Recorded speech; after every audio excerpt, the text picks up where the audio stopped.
10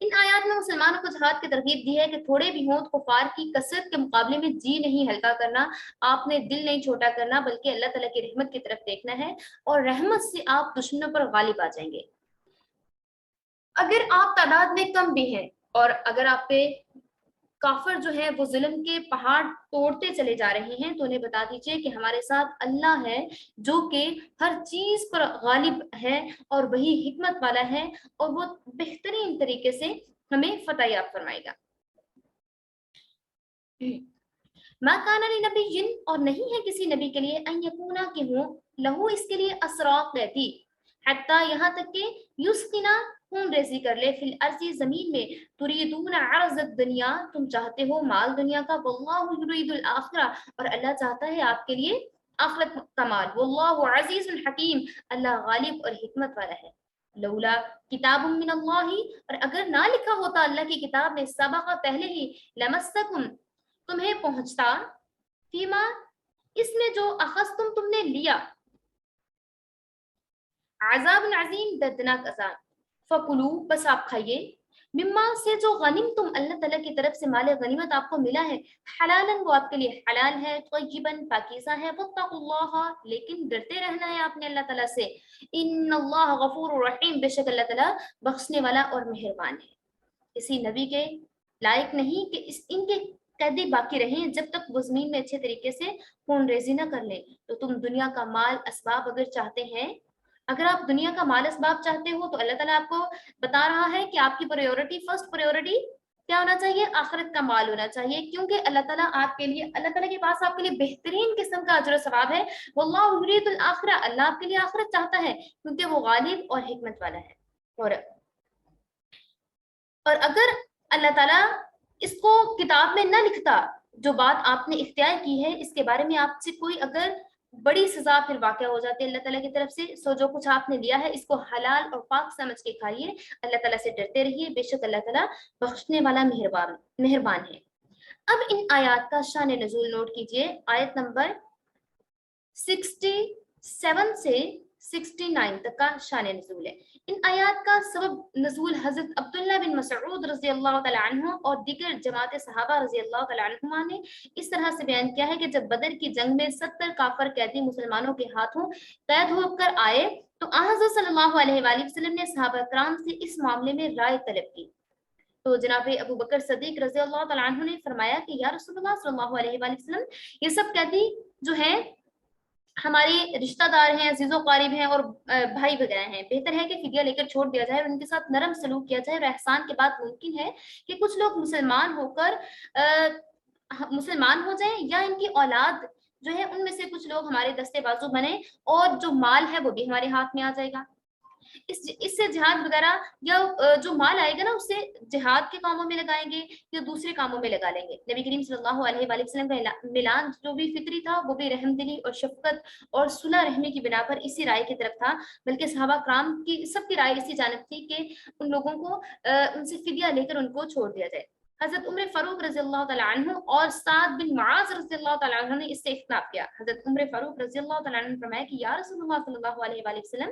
یہ قیدی کفر کے عوام اور مشرکین کے سردار ہیں، ان کو ختم کر دیا جائے، کفر و شرک کا سر ٹوٹ جائے گا، تمام مشرکین پر ہیبت طاری ہو جائے گی، آئندہ مسلمانوں کو ستانے اور اللہ کے راستے سے روکنے کا ان کے اندر حوصلہ نہیں رہے گا،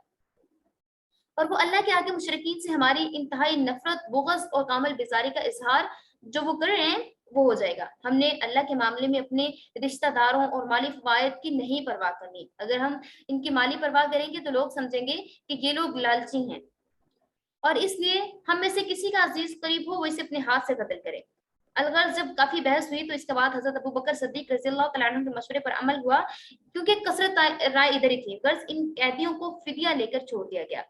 اور یہ شرط رکھی گئی کہ آئندہ مسلمانوں سے نہیں لڑیں گے، لیکن اسلام اس وقت تک ان حالات سے گزر رہا تھا کہ ان پر نظر کرتے ہوئے وقتی مصلحت کا تقاضا یہی تھا کہ کفار کے مقابلے میں سخت کمر شکن کارروائی کی جائے، اس لیے اس رائے کو اختیار کرنا جو تھا وہ اللہ تعالیٰ کو پسند نہیں آیا، اور یہ آیات نازل ہوئی جن میں اس ناپسندگی کی طرف اشارہ کیا گیا اور صحابہ کرام کی ایک اجتہادی غلطی قرار دی گئی، اور جنہوں نے زیادہ تر مالی فوائد پر نظر کر کے اس رائے سے اتفاق کیا تھا کہ فدیہ لے کر کفار قیدیوں کو چھوڑ دیا جائے۔ تو ان کو ان آیات میں کس طرح سے ڈسکس کیا گیا ہے؟ تریدون عرض الدنیا، کہ آپ دنیا کے مال کی طرف دیکھ رہے ہیں، لیکن اللہ آپ کے لیے کیا پسند فرما رہا ہے؟ واللہ یرید الآخرہ، اللہ آپ کے لیے آخرت چاہتا ہے. ٹھیک ہے، آپ کو دنیا کے مال کی طرف نہیں نظر کرنی چاہیے. آپ کو چاہیے تھا کہ آپ لوگ ان کو سزا اچھے طریقے سے دیتے تاکہ نیکسٹ ٹائم وہ لوگ اس بات کی طرف رہتے کہ ہمارے ساتھ ایسا سلوک ہوا ہے، ہمارے ریلیٹیوز کے ساتھ ایسا سلوک ہوا ہے، تو نیکسٹ ٹائم وہ ایسا کوئی قدم اٹھانے کے بارے میں سوچتے ہی نہیں. تو اب یہ دیکھتے ہیں کہ وہ کیا امر تھا جس نے سزا کو روک لیا. اب وہ کیا بات ہے جو اللہ تعالیٰ نے پہلے لکھ چکی اور طے فرمایا کہ جس کی وجہ سے سزا واقع نہ ہوئی؟ ایک یہ کہ قانون الہی یہی ہے کہ اللہ تعالیٰ جب تک کسی چیز کا صاف کرنے کا حکم دیں یا نہ دیں، بیان نہ اس کو فرما دیں، مینس کہ پہلے ان چیزوں کو بیان نہیں فرمایا گیا تھا، اس لیے عذاب کے مستحق نہیں ہوئے. اور اہل بدر کی گزشتہ اور آئندہ تمام خطاؤں کو اللہ تعالیٰ معاف فرما چکے ہیں.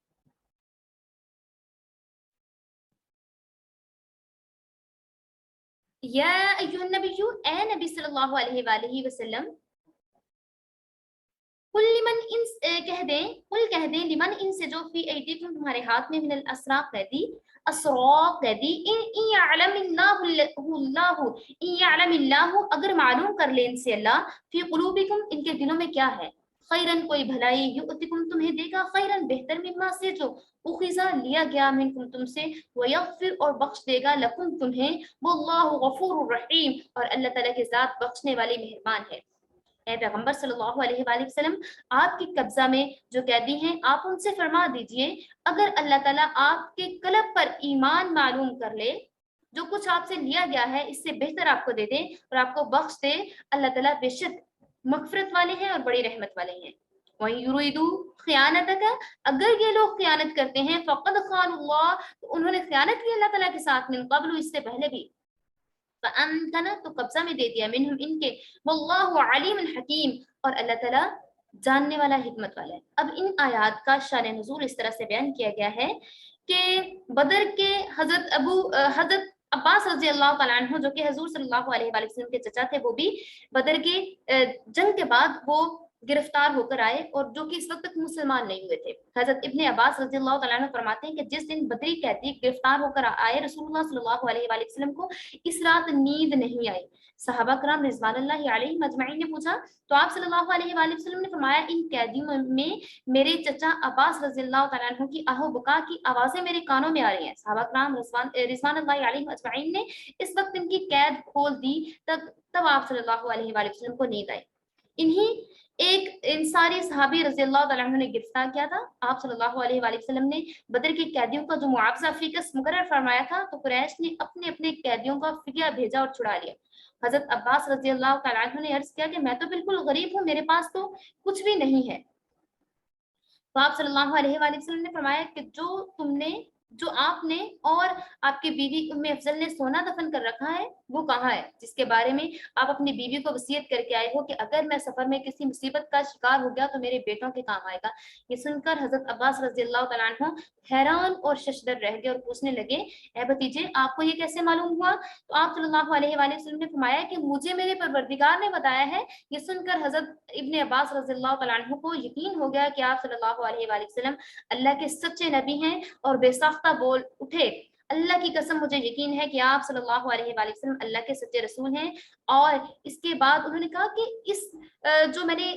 خزانہ دفن کیا ہوا تھا اس کے بارے میں مجھے اور میری بیوی کے علاوہ کوئی تیسرا شخص نہیں جانتا تھا. انہوں نے کہا اچھا یوں کیجیے کہ میرے پاس 20 اوقیہ سونا آپ صلی اللہ علیہ وآلہ وسلم کے لشکر کو یوں ملا ہے، اس کو میرا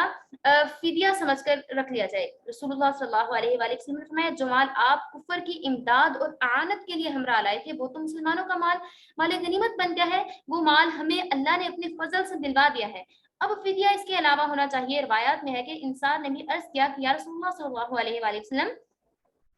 جو ابن عباس ہیں، جو عباس رضی اللہ تعالیٰ عنہ ہیں، وہ ضعیف العمر ہیں، انہیں فدیہ معاف کر دیا جائے. مگر اسلامی مساوات میں عزیز و قریب، دوست دشمن سب برابر تھے اور انصار رضی اللہ تعالیٰ عنہ کے کہنے پر بھی رسول اللہ صلی اللہ علیہ وآلہ وسلم نے اس چیز کو قبول نہیں کیا اور اس طرح سے فدیہ ان سے بھی لیا گیا اور کہا کہ جس طرح عام قیدیوں سے فدیہ لیا جا رہا ہے اور اسی طرح سے ان سے بھی فدیہ لیا گیا. اور چونکہ حضرت عباس رضی اللہ تعالیٰ عنہ جو تھے مکے کے امیر لوگوں میں شامل تھے، اس لیے جو لوگ امیر تھے ان سے 4000 درہم اور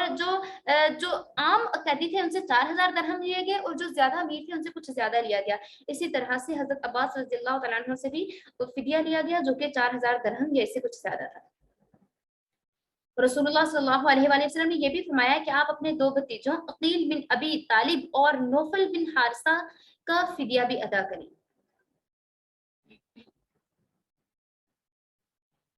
ان الذین آمنوا، جو لوگ ایمان لائے، وہاجروا اور انہوں نے ہجرت کی، وجاہدوا اور جہاد کیا، باموالہم اپنے مالوں سے، وانفسہم اپنے جانوں کے ذریعے سے، فی سبیل اللہ اللہ کے راستے میں، والذین اور جو لوگ آووا ٹھکانہ دیا جنہیں بنصروا اور جنہوں نے مدد کی، اولئک یہی لوگ ہیں، بعضهم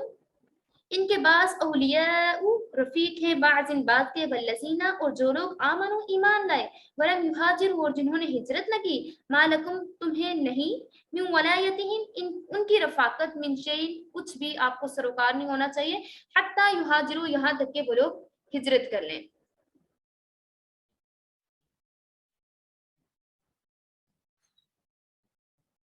وَإِنِ اسْتَنْصُرُوكُمْ وَإِنِ اسْتَنْصَرُوكُمْ اور اگر وہ آپ سے مدد چاہیں فی الدین دین کے معاملے میں، فَعَلَيْكُمْ تو تم پر لازم ہے النصر کہ ان کی مدد کرو، الا سوائے علی القوم کسی قوم پر، بینکم تمہارے درمیان، وبینہم اور ان کے درمیان، میثاق ایک معاہدہ ہے، واللہ اور اللہ بما تعملون جو آپ کرتے ہیں بصیر اس کو دیکھنے والا ہے. والذین اور جو لوگ کفروا جنہوں نے کفر کیا، بعضهم ان کے بعض، اولیاء رفیق ہیں، دوست ہیں، الا سوائے تفعلوہ اگر آپ ایسا نہیں کرو گے، تکن ہوگا فتنہ فی الارض زمین میں، وفساد اور فساد ہوگا کبیر بہت بڑا.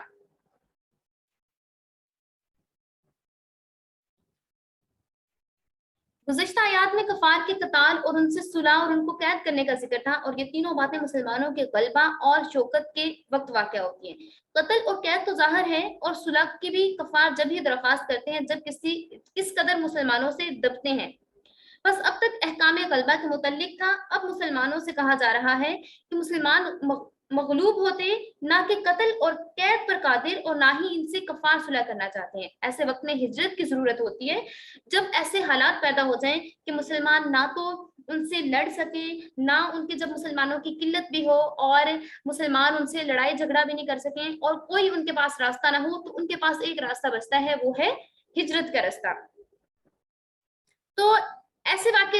وقت میں ہجرت کی ضرورت واقع ہوتی ہے، اس لیے اب ہجرت کے جو احکامات ہیں وہ یہاں پہ بیان فرمائے جا رہے ہیں.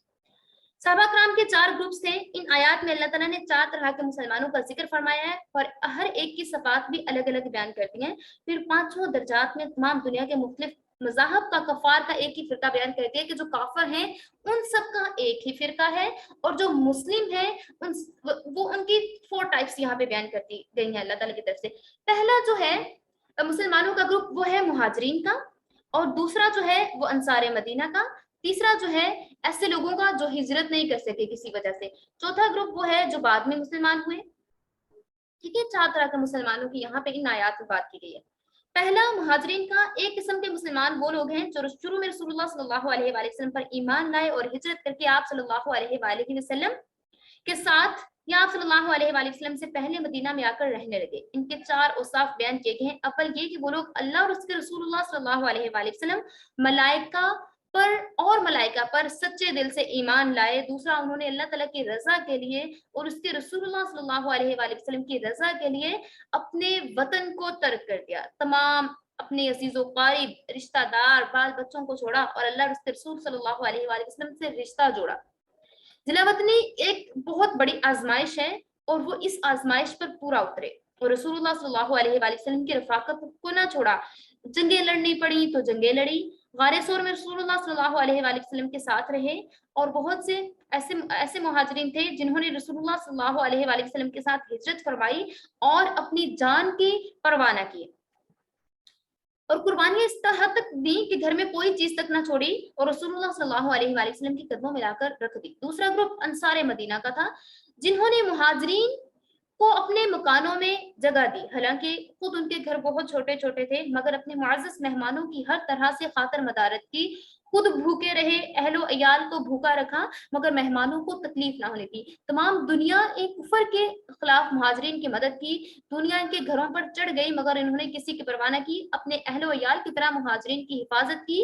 اور انہوں نے اللہ کے راستے میں اپنی جانیں لڑا دی اور اسلام کی آنت میں کسی مالی قربانی سے دریغ نہیں کیا۔ تیسرا گروپ ایسے لوگوں کا ہے جو کسی وجہ سے ہجرت نہیں کر سکے، جو کہ فتح مکہ سے پہلے مسلمان تو ہو گئے اور اللہ کے رسول صلی اللہ علیہ وآلہ وسلم کی تصدیق بھی کی، احکام شریعت کی تعمیل بھی کی، مگر کسی خاص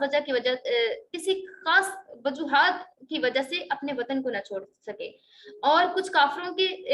پنجہ میں گرفتار ہوئے اور وہاں پہ ہی محصور ہو گئے، اور کوئی بیماری کی وجہ سے یا معذوری کی وجہ سے ہجرت نہیں کر سکے۔ چوتھا گروپ جو ہے، جو کہ بعد میں مسلمان ہوئے، اپنا وطن چھوڑ کر رسول اللہ صلی اللہ علیہ وآلہ وسلم کی رفاقت اختیار کی اور آخری جہادوں میں بھی شریک ہوئے۔ یہ 4 قسم کے مسلمان ہیں اور ان کے الگ الگ احکامات بھی بتائیں گے۔ سب سے پہلے 2 قسموں کے متعلق یعنی مہاجرین اور انصار کے متعلق بتایا گیا ہے کہ یہ ایک دوسرے کے رفیق دوست ہیں، جو کہ جان مال بلکہ دین و ایمان کے ساتھی ہیں اور میراث میں ایک دوسرے کے حقدار بھی ہیں۔ اس آیت کی بنا پر حضور صلی اللہ علیہ وآلہ وسلم نے مہاجرین اور انصار کے درمیان بھائی چارہ اور برادری کرا دی تھی۔ ایک مہاجر ایک انصار کو بھائی بھائی بنا دیا۔ اس اسلامی رشتہ کے بھائی چارہ سے ساری باتوں میں ایک دوسرے کی شرکیت و ملکیت کے ویسے یہ حقدار ہو جاتے تھے جیسے حقیقی بھائی ہوتے ہیں، حتیٰ کہ اگر ایک مر جاتا تو دوسرا اس کا وارث بن جایا کرتا تھا۔ اور ایسے بھی بہت دفعہ ایسے ہوا کہ اگر ایک شخص کی 2 بیویاں تھیں تو اس نے ایک بیوی کو طلاق دے کر مہاجر کے نکاح میں دینے کی آمادگی کو بھی ظاہر کر دیا، لیکن آیات میراث نازل ہونے کے بعد جو انصار اور مہاجر آپس میں بھائی بھائی بنے تھے اور بتا دیا گیا کہ ان کا میراث میں سے کوئی حصہ نہیں ہے، تو دین یہ جو حکم تھا وہ منسوخ ہو گیا۔ اب ہم آخری آیات کی طرف چلتے ہیں۔ والذینہ، اور جو لوگ آمنوا ایمان لائے، وہاجروا اور انہوں نے ہجرت کی، وجاہدوا اور جہاد کیا، فی سبیل اللہ اللہ کے راستے میں، والذینہ، اور وہ لوگ جو آووا جنہوں نے ٹھکانہ دیا، ونصروا اور مدد کی، اولئک وہی لوگ ہیں، هم المؤمنون حقا سچے مومنین یہی لوگ ہیں، لہم مغفرۃ ان کے لیے مغفرت ہے، ورزق کریم اور عزت والا رزق ہے۔ جو لوگ مسلمان ہوئے انہوں نے ہجرت کی، اللہ کے راستے میں جہاد کیا، جن لوگوں نے اپنے یہاں ان کو ٹھہرایا اور ان کی مدد کی، یہ لوگ ایمان کا پورا حق ادا کرنے والے ہیں، اللہ رب العزت کی طرف سے ان کے لیے بڑی مغفرت اور بڑی عزت والی روزی ہے۔ اور جو لوگ والذین آمنوا من بعد وہاجروا، اور جو لوگ ایمان لائے، ایمان لانے کے بعد انہوں نے ہجرت کی، وجاہدوا اور انہوں نے جہاد بھی کیا، معکم آپ کے ساتھ، فاولئک منکم اور یہ انہی لوگوں میں سے ہیں، وَأُولُو الْأَرْحَامِ اور ان کے رشتہ دار، بعضهم ان کے بعض اولا حقدار ہیں، بعض ان دوسرے کے، فی کتاب اللہ یہ اللہ کی کتاب میں لکھا ہوا ہے، ان اللہ بکل شیء علیم اور اللہ تعالی ہر چیز کا علم خوب جاننے والے ہیں۔ ہم نے پہلے جو آیات ڈسکس کی اس میں مہاجرین اور انصار کے متعلق بیان کیا گیا تھا، ان آیات میں بھی اللہ تعالیٰ کی طرف سے ارشاد فرمایا جا رہا ہے کہ ان لوگوں کے لیے 2 انعامات مقرر ہیں۔ اول یہ کہ آخرت میں اللہ تعالیٰ ان کے تمام گناہوں کو معاف فرما دیں گے، دوسرا ان کے لیے باعزت رزق ہے اور جنت کی روزی ان کے لیے موجود ہے۔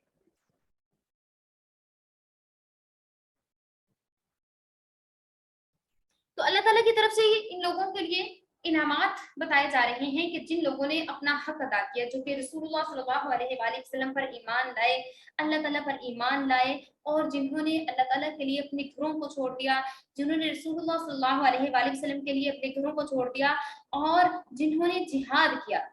اور ان لوگوں نے اپنے مسلمان ہونے کا حق ادا کر دیا بہترین طریقے سے۔ اب ان کے لیے کوئی ریوارڈ بھی ہونا چاہیے نا، جب کوئی اچھا کام کرتا ہے تو اس کے بادشاہ کی طرف سے اس کے لیے ایک بہترین ریوارڈ رکھا جاتا ہے یا اس کو انعام سے نوازا جاتا ہے، ٹھیک ہے؟ تو اسی طرح سے اگر کوئی رولز کو، اگر کوئی اسکول میں پڑھتا ہے یا کوئی رولز کو فالو کرتا ہے، اگر کوئی اچھے طریقے سے اپنا جو سلیبس ہے اس کو کور کر لیتا ہے، تو ان کو ریوارڈ کے لیے پرائزز دیے جاتے ہیں۔ اللہ تعالیٰ کی طرف سے بھی جو بہترین مسلمان ہیں، جنہوں نے مسلمان ہونے کا حق ادا کر دیا، جس طریقے سے اللہ تعالیٰ نے احکامات نازل کیے اور انہوں نے اس پہ عمل کیا،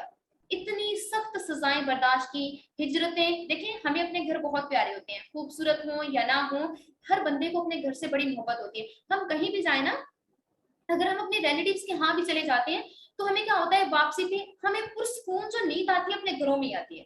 ہمیں اپنے گھر کے علاوہ کہیں پرسکون نیند نہیں آتی. ہمیں بے چینی ہوتی ہے, ہمیں سم ٹائم ہیزیٹیشن ہوتی ہے, ٹھیک ہے, اس طرح کی سچویشنز ہمارے ساتھ ہوتی رہتی ہیں. لیکن جب ہم اپنے گھر پہ واپس آتے ہیں ہم سکون محسوس کرتے ہیں, اور ہمیں آرام اپنے گھر میں آتا ہے نا, کہ جہاں پہ بھی ہم رہیں. لیکن جب ہمیں کسی ایسی جگہ پہ ہمیں اپنے گھر کو چھوڑنا پڑے تو سب سے تکلیف دہ عمل وہی ہوتا ہے جب ہم اپنے گھر کو چھوڑتے ہیں. ٹھیک ہے, اب دیکھیں انہوں نے ہجرت کی,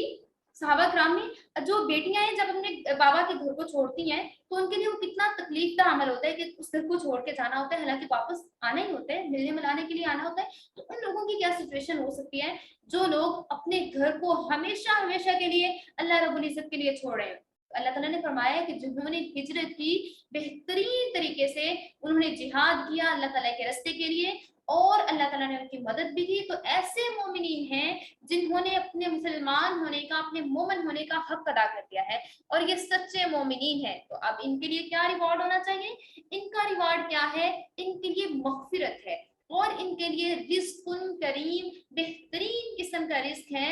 اور جو لوگ ان کے ساتھ ہیں, جو لوگ ان کی میزبانی کرنے والے ہیں, جو انسان ہیں, ٹھیک ہے, اور یہ لوگ اپنے رشتہ داروں کی جو ہے اچھے طریقے سے دیکھ بھال کرنے والے ہیں, اور جو ان کے رشتہ دار ہیں وہ بھی اللہ تعالیٰ کے احکامات پر چلنے والے ہیں. تو ایسے لوگ بھی ہیں, اللہ تعالیٰ ان لوگوں کے بارے میں بھی جانتا ہے, بے شک اللہ تعالیٰ ہر چیز کا علم رکھتا ہے. تو ایسے لوگوں کو اللہ تعالیٰ بہترین قسم کے ریوارڈ سے نوازے گا. تو اللہ تعالیٰ سے دعا کرتے ہیں کہ اللہ تعالیٰ مہاجرین, سابقین اور انصار اولین کے طفیل ہمیں بھی صراط مستقیم اور ایمان کامل نصیب فرمائیں. ہمیں بھی دین اسلام کے لیے اپنی جان و مال کے خرچ کرنے کی توفیق عطا فرمائے. اللہ تعالیٰ گناہ کر کے توبہ, اور توبہ کرنے کے بعد پھر جو دوبارہ سے گناہ کیے ہیں اس کے بارے میں اچھا سے جانتا ہے, اور ہم اللہ تعالیٰ سے معافی مانگتے ہیں کہ اللہ تعالیٰ جو ہمارے پوشیدہ گناہ ہیں یا جو سب کے سامنے ہم گناہ کر چکے ہیں, اللہ تعالیٰ ہمیں اسے معاف فرمائے, اور اللہ تعالیٰ ہماری مغفرت فرما دے, اور اللہ تعالیٰ ہمیں صحیح سے دین پر چلنے کی توفیق عطا فرمائے, اور اللہ تعالیٰ ہمارا شمار اپنے شکر گزار بندوں میں فرما لے. وآخر دعوانا ان الحمد للہ رب العالمین وما علینا الا البلاغ المبین.